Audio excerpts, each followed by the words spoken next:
আজকে রোজার ১ম দিন আমার কাছে মনে হলো যে একটা ডেইলি ব্লগ করে ফেলি। আমাকে অনেকেই রিকোয়েস্ট করো যে ডেইলি ব্লগ শেয়ার করার জন্য। অনেকেই পছন্দ করে আমার ডেইলি ব্লগগুলো। বাট আমার কেন জানি মুড আসে না। আমি এমনও দেখেছি আমার অনেক পেছনে কাজ শুরু করেছে।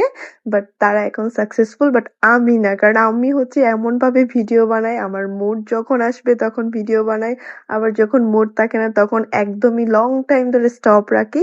তো আমার পেজের অবস্থা খুবই খারাপ হয়ে যায়। আর যখন পেজে রিচ কমে যায় তখন ভিডিও বানাতে আর ভাল লাগে না। আমি জানি না মানুষ কিভাবে এত এফোর্ট দেয় ভিডিওর পেছনে। যাই হোক, আজকে যেহেতু সবাই রোজা ছিল আমরা একটু দেরিতে ঘুম থেকে উঠেছিলাম। ঘুম থেকে উঠেই নিজে ফ্রেশ হয়ে তাড়াতাড়ি করে আমার নিজের রুমটা নিজে ক্লিন করে নিলাম। দেন হচ্ছে ডাইনিং টেবিলটা একটু ক্লিন করে নিলাম যেহেতু একটু পরে ইফতার, সবাই একসাথে ইফতার করব। আমাদের রমজানে কিন্তু সবচেয়ে শান্তির যে ব্যাপারটা হলো সেটা হলো সবাই একসাথে ইফতার করা। ইফতার রেডি করার দায়িত্বটা যেহেতু আমাদের মেয়েদের উপর থাকে, সো আমার কাছে মনে হয় আমার মতো সব মেয়েই অনেক এক্সাইটেড থাকে নতুন নতুন রেসিপি ট্রাই করার জন্য। যাই হোক, এদিকে হচ্ছে আমার ক্লিনের কাজ প্রায় শেষ। এখন আমি চলে যাব কিচেনে।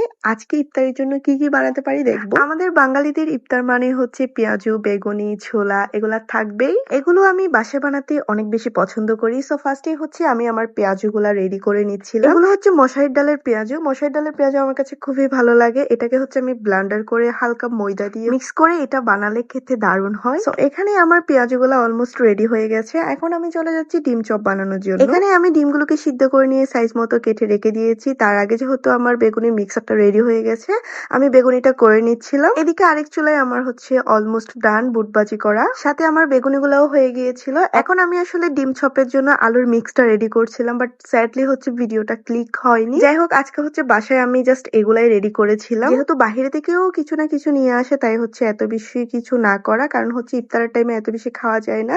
তখন হয় কি যে খাবারগুলো থাকে সব নষ্ট হয়ে যায়। এটা হলো আমার ইফতারের বেস্ট পার্ট, যেখানে হচ্ছে আমার সবচেয়ে ভালো লাগা কাজ করে ইফতারগুলো রেডি করা। সবচেয়ে বেশি এক্সাইটেড থাকি একটু ডেকোর করার জন্য। মানে আছে না একটা চোখের শান্তি, সবগুলো একটু সুন্দর করে সাজিয়ে রাখলে খাবারগুলো দেখতে ভালো লাগে, এই আর কি। তো যাই হোক, এই ছিল আমার প্রথম রোজা, প্রথম ইফতার। আলহামদুলিল্লাহ অনেক ভালো কেটেছে।